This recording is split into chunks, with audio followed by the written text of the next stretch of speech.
this combination can work with your stuff.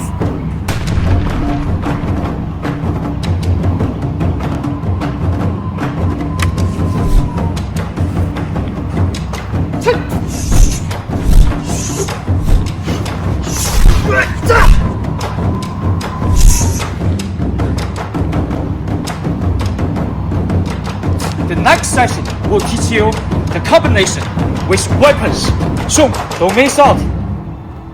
You must subscribe our channel, hit the bell so you don't miss out the next video. Learning Kung Fu with 师傅 JJ.